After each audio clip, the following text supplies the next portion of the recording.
Good afternoon, vinyl community. How you doing today? It is Monday, April 11th, and hope you're all doing really well.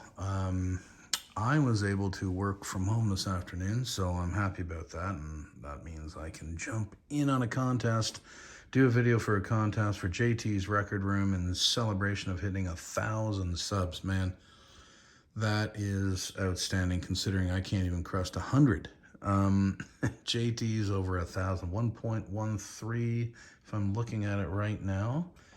And yeah, he's cruising well past that. Well done. And I love his channel. He's got a great channel, great knowledge about music, an eclectic, all over the map, kind of taste, and that's kind of my thing. And his contest entry is really simple. It's name three albums from three different genres that you really like.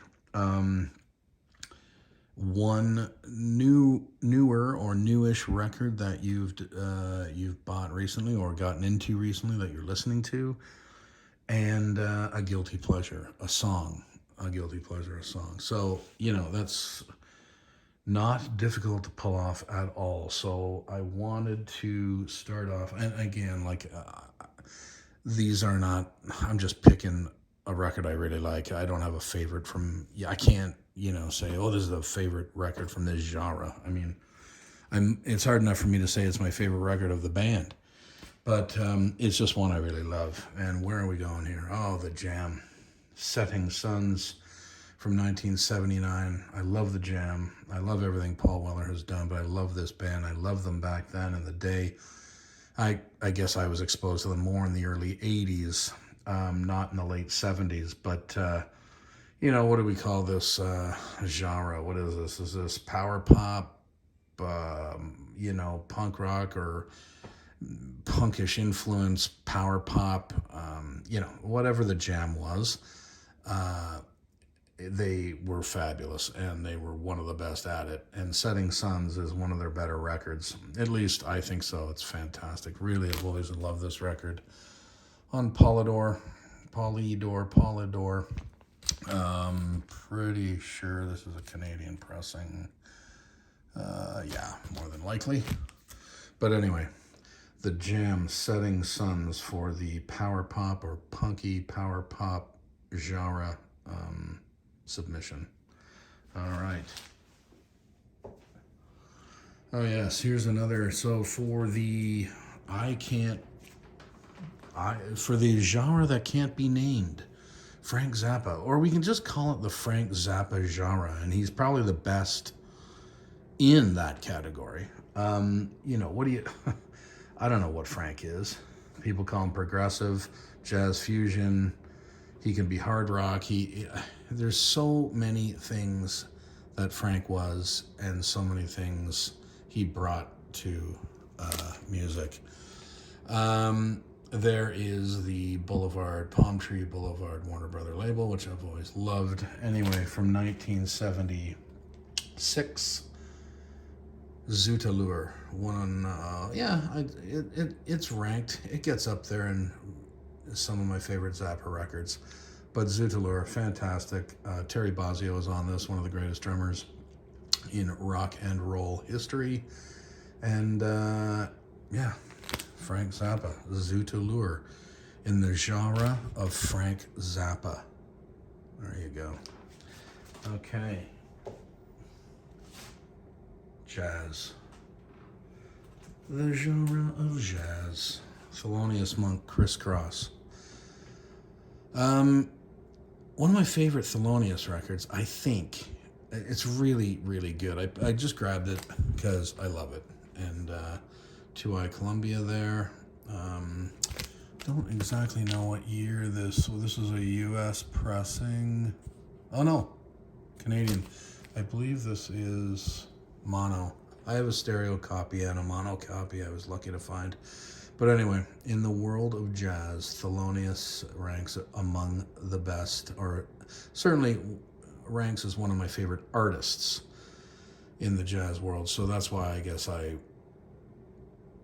decided to show a Thelonious record. Thelonious Monk, Crisscross for my jazz submission and for the jazz genre. Excellent record. Okay. So we're cruising through this. This isn't a very difficult contest to put together. Okay, for a new record or a newer record, and this is pretty new. This is just last year, November, I believe, of last year.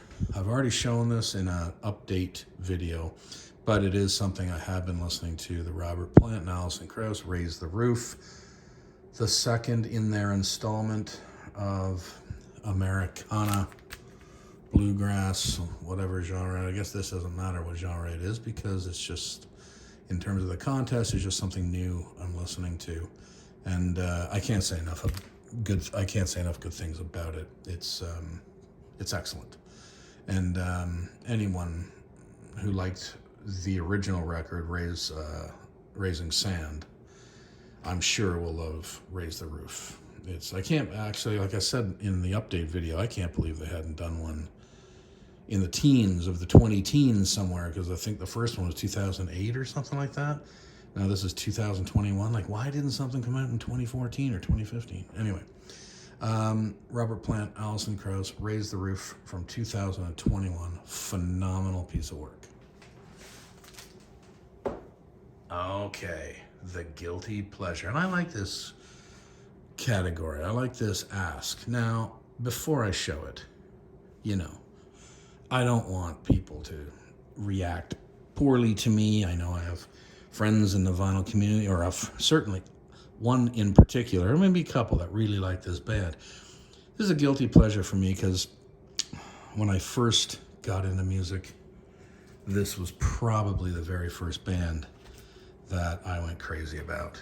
And I'm going to have to bring up Kiss. Now, this is a great record. There's no doubt about it. As far as Kiss goes, this is a fabulous record. But, I can't say, this isn't high level, the lyrical content of a tune like God of Thunder, which is one of my favorite Kiss tracks. But it is definitely, I consider it a bit of a guilty pleasure for me. But I hope people react kindly to that. I mean no insult. It's just, for me, it's a bit of a guilty pleasure. This is not an original. This is obviously a reissue on the Casablanca label there. It does sound really great, but Kiss, God of Thunder, the song God of Thunder is my bit of my metal guilty pleasure. All right, JT, congrats on 1,000 subs, man. That is a huge hurdle. That's a big one to get, big milestone. Well done. You deserve it. You've got a great channel. All the best, and thanks for holding this contest. Vicar of Vinyl is out of here.